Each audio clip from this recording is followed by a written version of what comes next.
so 7.4, area of a triangle. So basically this is the formula that you can use for any triangle if you don't have a base and a height that are perpendicular.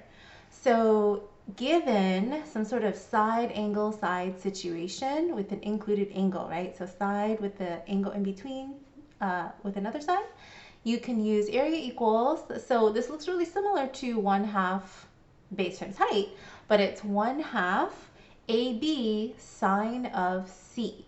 So basically, it's an SAS situation where you're multiplying the sine of that angle in between.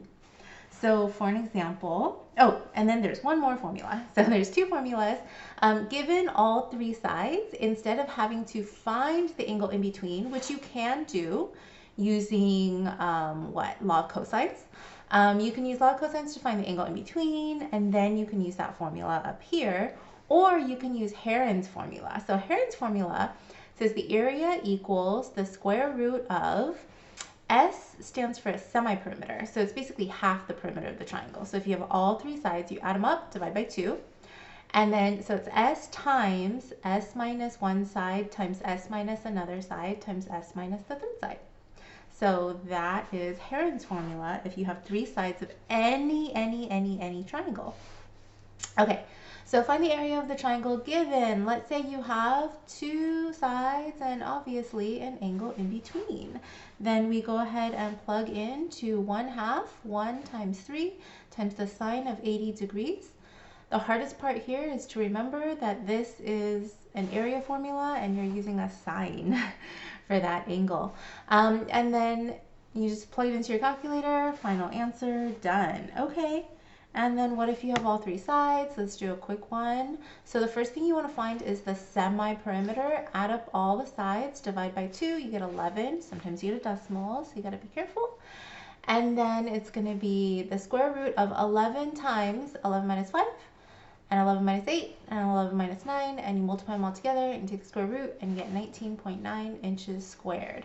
So just making sure that you also label correctly. Okay, well, what about this? Find the area of the shaded region. So here is the thing. For this shaded region, maybe I don't tell you that it's a right angle, and maybe I don't tell you that that's a 6. So if I didn't tell you that that's a right angle, how would you know that that's a right angle?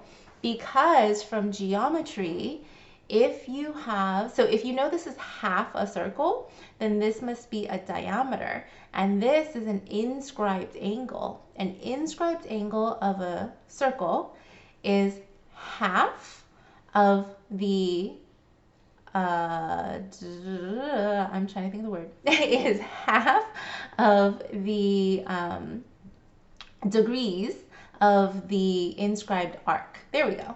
So this arc is 180 degrees. So half of that is 90 degrees. So that's why that inscribed angle is 90 degrees. So then if that's a 90-degree angle, how do you find the 6? Well, this is a obviously 3, 4, 5 triangle, but times 2, so that must be a 6. Or you can do Pythagorean theorem, and then you'll get a squared plus 8 squared equals 10 squared, and then you can get that 6 that way.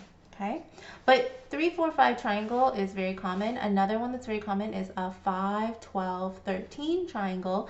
Obviously, it can also be 5 times 2 and 12 times 2 and 13 times 2, or times any multiple. All right, so something like this.